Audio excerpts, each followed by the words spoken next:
Genèse 19. Le soir, les deux anges arrivèrent à Sodome. Lot était assis à la porte de la ville. En les voyant, il se leva pour aller à leur rencontre et se prosterna face contre terre. Il leur dit, « S'il vous plaît, mes seigneurs, acceptez de faire un détour et de venir loger dans la maison de votre serviteur.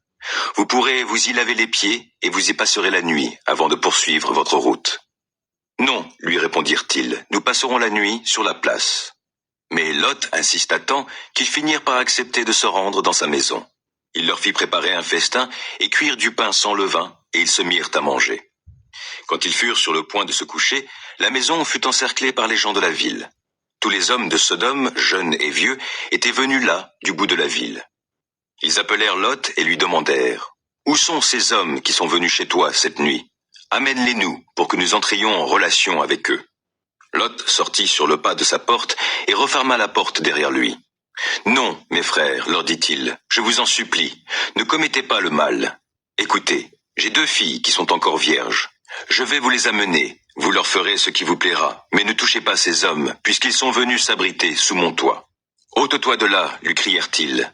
Puis ils ajoutèrent, « Voyez-moi cet individu, il est venu ici comme étranger, et maintenant il veut jouer au juge. Eh bien, nous t'en ferons voir plus qu'à eux. » Puis ils poussèrent violemment Lot de côté et s'approchèrent de la porte pour l'enfoncer. Mais les 2 hommes venus chez Lot se saisirent de lui, le ramenèrent vers eux à l'intérieur de la maison et refermèrent la porte. Ils frappèrent d'aveuglement les gens massés à l'entrée de la maison, jeunes et vieux, de sorte qu'ils n'arrivaient plus à trouver la porte. Alors les 2 hommes dirent à Lot, « Qui as-tu encore de ta parenté dans cette ville ? Des gendres, des fils et des filles ? Qui que ce soit, fais-les sortir de là. Nous allons détruire cette ville, parce que de graves accusations contre ses habitants sont montées jusque devant l'Éternel. C'est pourquoi l'Éternel nous a envoyés pour détruire la ville. » Là-dessus, Lot sortit et alla trouver les fiancés qui devaient prochainement épouser ses filles. « Allons, leur dit-il, il faut quitter ce lieu car l'Éternel va détruire la ville. » Mais les fiancés prirent ces paroles pour une plaisanterie. Dès que l'aube parut, les anges se firent pressants. Ils dirent à Lot, « Debout, emmène ta femme et tes 2 filles qui sont ici, si tu ne veux pas périr emporté par le jugement qui va s'abattre sur cette ville. » Comme il hésitait encore, les 2 hommes les prirent par la main, lui, sa femme et ses 2 filles, car Dieu voulait les épargner, et ils les entraînèrent hors de la ville. Une fois hors de la ville, l'un des hommes lui dit, « Sauve-toi, il y va de ta vie. Ne regarde pas derrière toi et ne t'arrête nulle part dans la plaine. Fuis vers la montagne si tu ne veux pas périr. » « Oh non, mon seigneur, lui dit Lot, ton serviteur a déjà obtenu ta faveur, et tu as été très bon envers moi en me sauvant la vie. Je ne pourrai pas m'enfuir jusqu'à la montagne, je risque d'être atteint par le malheur et de mourir. Il y a cette ville là-bas, elle est assez proche pour que j'aie le temps de m'y réfugier. Elle est insignifiante, permets-moi de fuir jusque-là pour sauver ma vie. N'est-elle pas peu de chose ? Bon, lui dit l'ange, je t'accorde encore cette faveur, et je ne ferai pas venir de catastrophe sur la ville dont tu parles. Mais dépêche-toi de t'y sauver, car je ne peux rien faire avant que tu y sois arrivé. C'est pourquoi on a nommé la ville Tsoar, peu de choses. Au moment où le soleil se levait, Lot arrivait à Tsoar. Alors l'Éternel fit tomber sur Sodome et sur Gomorrhe une pluie de soufre enflammée par un feu qui venait du ciel de l'Éternel. Il fit venir une catastrophe sur ces villes ainsi que sur toute la région. Toute la population de ces villes périt, ainsi que la végétation. La femme de Lot regarda derrière elle et fut changée en une statue de sel. Abraham se rendit de bon matin à l'endroit où il s'était tenu en présence de l'Éternel. Il porta son regard vers Sodome et Gomorrhe et vers toute la plaine environnante, et il vit s'élever de la terre une épaisse fumée, comme celle d'un immense brasier. Ainsi, lorsque Dieu détruisit les villes de la plaine, il n'oublia pas Abraham, et il fit échapper Lot à la catastrophe par laquelle il anéantit les villes où Lot avait habité. Par la suite, Lot quitta Tsoar, car il avait peur d'y demeurer, et il alla habiter avec ses 2 filles dans la montagne. Il s'installa avec elles dans une caverne. L'aîné dit à la cadette, « Notre père est déjà âgé, et il n'y a pas d'autre homme dans ce pays pour s'unir à nous selon l'usage de tout le monde. Allons, faisons-lui boire du vin et couchons avec lui pour lui donner une descendance. » Cette nuit-là, elles firent donc boire du vin à leur père, et l'aîné vint partager la couche de son père, qui ne se rendit compte de rien, ni quand elle se coucha, ni quand elle se leva. Le lendemain, l'aîné dit à la plus jeune, La nuit dernière, j'ai couché avec mon père. Enivrons-le encore ce soir, et tu iras partager son lit. Ainsi, nous lui donnerons une descendance. » Ce soir-là, elles firent donc encore boire du vin à leur père, et la cadette alla coucher avec lui, mais il ne s'aperçut ni quand elle se coucha, ni quand elle se leva. Les deux filles de Lot devinrent enceintes de leur père. L'aînée eut un fils qu'elle appela Moab, issu du père. C'est l'ancêtre des Moabites, qui existent encore aujourd'hui. La cadette aussi eut un fils. Genèse 20. Abraham quitta cette région pour aller dans le Néguev. Il s'installa entre Kadesh et Shur, puis il séjourna à Guérar. En parlant de sa femme Sarah, il disait « C'est ma sœur », de sorte qu'Abimélec, le roi de Guérar, la fit enlever. Mais Dieu visita Abimélec de nuit en songe et lui dit « Tu vas mourir à cause de cette femme que tu as enlevée, car elle est mariée. » Or, Abimélec ne s'était pas approché d'elle. Il s'écria « Mon Seigneur, ferais-tu mourir des innocents ? Son mari ne m'a-t-il pas dit « C'est ma sœur » ? D'ailleurs, elle-même me l'a confirmé en affirmant « C'est mon frère ». C'est en toute bonne conscience et avec innocence que j'ai agi. Dieu lui répondit en songe « Je sais, moi aussi, que tu as agi en toute bonne conscience. C'est pourquoi je t'ai empêché de commettre un péché contre moi et je ne t'ai pas laissé la toucher. Maintenant, renvoie cette femme à son mari, car c'est un prophète. Il priera pour toi et tu resteras en vie. Mais si tu ne la lui rends pas, sache que tu mourras, toi et tous les tiens. » De bon matin, Abimélec convoqua tous ses familiers et leur raconta tout ce qui était arrivé. Ces gens en furent extrêmement troublés. Puis Abimélec fit venir Abraham et lui dit « Pourquoi nous as-tu fait cela ? Quel mal t'ai-je fait pour que tu nous aies exposés, moi et mon royaume, à commettre un si grand péché ? Tu as fait envers moi des choses qui ne se font pas. » Puis il demanda à Abraham « Pour quelle raison as-tu agi de la sorte ?» Abraham répondit « Je me suis dit, certainement, on n'a aucune crainte de Dieu dans ce pays, et on me tuera à cause de ma femme. De plus, elle est réellement ma parente, puisqu'elle est fille de mon père, mais pas de ma mère. Et elle est devenue ma femme. Quand Dieu m'a fait quitter la maison de mon père et aller de lieu en lieu, j'ai dit à ma femme, « Aie la bonté de dire, partout où nous irons, que je suis ton frère. » Alors Abimélec prit des moutons, des chèvres et des bovins, des serviteurs et des servantes, et en fit cadeau à Abraham. Il lui rendit aussi Sarah, sa femme. Puis il ajouta, « Mon pays est à ta disposition. Établis-toi où bon te semblera. » Puis, se tournant vers Sarah, il dit, « Vois, je donne 1000 pièces d'argent à ton frère. C'est là un gage de ton innocence pour tous ceux qui sont avec toi, et cela te justifiera devant tous. » Abraham pria Dieu, et Dieu guérit Abimélec ainsi que sa femme et ses servantes, et elles purent de nouveau avoir des enfants. Car l'Éternel avait frappé. Genèse 21. L'Éternel intervint en faveur de Sarah, comme il l'avait annoncé, et il accomplit pour elle ce qu'il avait promis. Elle devint enceinte et, au temps promis par Dieu, elle donna un fils à Abraham, bien que celui-ci fût très âgé. Il appela ce fils, qui lui était né de Sarah, Isaac. Il a ri. Il le circoncit à l'âge de 8 jours, comme Dieu le lui avait ordonné. Abraham avait 100 ans au moment de la naissance d'Isaac. Sarah dit alors, « Dieu m'a donné une occasion de rire, et tous ceux qui l'apprendront riront à mon sujet. » Elle ajouta, « Qui aurait dit à Abraham qu'un jour Sarah allaiterait des enfants ?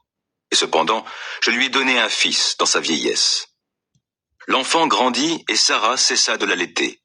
Le jour où l'on sevra Isaac, Abraham fit un grand festin. Sarah vit rire le fils qu'Agar l'Égyptienne avait donné à Abraham. Alors elle dit à Abraham, « Chasse cet esclave et son fils, car le fils de cet esclave ne partagera pas l'héritage avec mon fils Isaac. » Cette parole affligea beaucoup Abraham à cause de son fils. Mais Dieu lui dit, « Ne t'afflige pas à cause du garçon et de ta servante. Accorde à Sarah tout ce qu'elle te demandera. Car c'est par Isaac que te sera suscitée une descendance. Néanmoins, je ferai aussi du fils de l'esclave l'ancêtre d'un peuple, car lui aussi est issu de toi. » Le lendemain, de bon matin, Abraham prépara du pain et une outre d'eau qu'il donna à Agar en les plaçant sur son épaule. Il lui donna aussi l'enfant et la congédia. Elle partit à l'aventure et s'égara dans le désert de Beer-Sheva.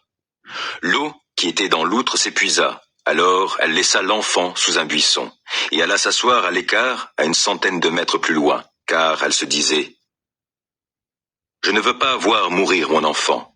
Elle resta assise en face de lui, gémissant et pleurant. Dieu entendit la voix du garçon, et l'ange de Dieu appela Agar du haut du ciel et lui dit « Qu'as-tu, Agar? N'aie pas peur, car Dieu a entendu le garçon là où il est.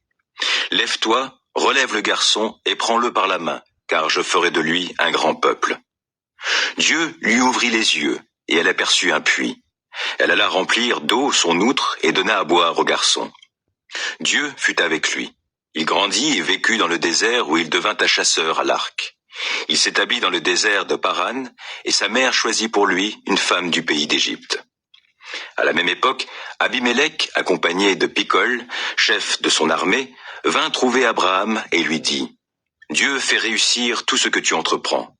Maintenant donc, jure-moi ici, par le nom de Dieu, de ne trahir ni moi, ni mes enfants, ni ma descendance, mais d'agir envers moi et envers ce pays où tu séjournes avec la même bonté dont j'ai usé envers toi. » Abraham répondit « Oui, je le jure. » Il saisit l'occasion pour lui faire des doléances au sujet d'un puits dont les serviteurs d'Abimélec s'étaient emparés. Abimélec lui répondit « J'ignore qui a fait cela. Toi-même, tu ne m'en avais pas informé, et je l'apprends aujourd'hui. » Abraham choisit des moutons, des chèvres et des bovins, et en fit cadeau à Abimélec, et tous deux conclurent ensemble une alliance. Puis Abraham mit à part 7 jeunes brebis du troupeau. Abimélec lui demanda « Pourquoi as-tu mis ces 7 brebis à part ?» Il répondit « Accepte ces 7 jeunes brebis de ma main. Cela me servira d'attestation que c'est bien moi qui ai fait creuser ce puits. » C'est pourquoi on a appelé ce lieu-là Beer-Sheva, le puits du serment, parce que c'est là que tous deux prêtèrent serment.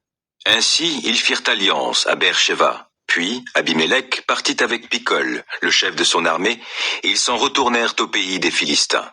Abraham planta un tabernacle. Genèse 22. Après ces événements, Dieu mit Abraham à l'épreuve. Il l'appela Abraham. Et celui-ci répondit, « Me voici. » « Prends Isaac, ton fils unique, que tu aimes, lui dit Dieu, et va au pays de Moria. Là, tu me l'offriras en sacrifice sur l'une des collines, celle que je t'indiquerai. » Le lendemain, Abraham se leva de grand matin, sella son âne et emmena 2 de ses serviteurs ainsi que son fils Isaac. Il fendit du bois pour l'holocauste, puis il se mit en route en direction de l'endroit que Dieu lui avait indiqué. Après 3 jours de marche, Abraham, levant les yeux, aperçut le lieu dans le lointain. Alors il dit à ses serviteurs, « Restez ici avec l'âne. Le garçon et moi, nous irons jusque là-bas pour adorer Dieu, puis nous reviendrons vers vous. » Abraham chargea le bois de l'holocauste sur son fils Isaac. Il prit lui-même des braises pour le feu et le couteau, puis tous deux s'en allèrent ensemble. Isaac s'adressa à son père Abraham et lui dit, « Mon père. » Abraham dit, « Qu'y a-t-il, mon fils ? » « Voici le feu et le bois, dit-il, mais où est l'agneau pour l'holocauste ? » Abraham répondit, « Mon fils, Dieu pourvoira lui-même à l'agneau pour l'holocauste. » Ils poursuivirent leur chemin tous deux ensemble. Quand ils furent arrivés à l'endroit que Dieu lui avait indiqué, Abraham construisit un autel et y disposa les bûches. Puis il ligota son fils Isaac et le mit sur l'autel par-dessus le bois. Alors Abraham prit en main le couteau pour immoler son fils. À ce moment-là, l'ange de l'Éternel lui cria du haut du ciel, « Abraham, Abraham !»« Me voici, répondit-il. L'ange reprit, « Ne porte pas la main sur le garçon, ne lui fais pas de mal, car maintenant, je sais que tu crains Dieu, puisque tu ne m'as pas refusé ton fils unique. » Alors Abraham aperçut un bélier qui s'était pris les cornes dans un buisson. Il s'en saisit et l'offrit en holocauste à la place de son fils. Abraham appela ce lieu-là Adonai Yireh, le Seigneur pourvoira.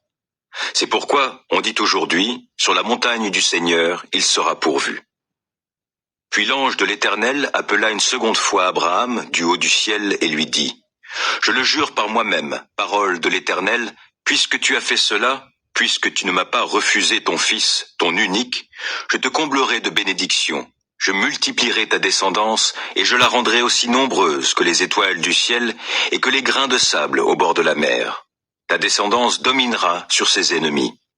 Tous les peuples de la terre seront bénis à travers ta descendance, parce que tu m'as obéi. Abraham revint vers ses serviteurs, et ils se remirent ensemble en route pour rentrer à Beer-Sheva, où Abraham continua d'habiter. Après ces événements, on annonça à Abraham que Milca avait donné des enfants à Nahor, son frère. Outz, son premier-né, Bouz, le second, Kemuel, père d'Aram, Kézed, Azo, Pildash, Yidlap et Bethuel. Bethuel fut le père de Rebecca. Ce sont là les 8 fils que Milca avait donnés à Nahor, frère d'Abraham. Son époux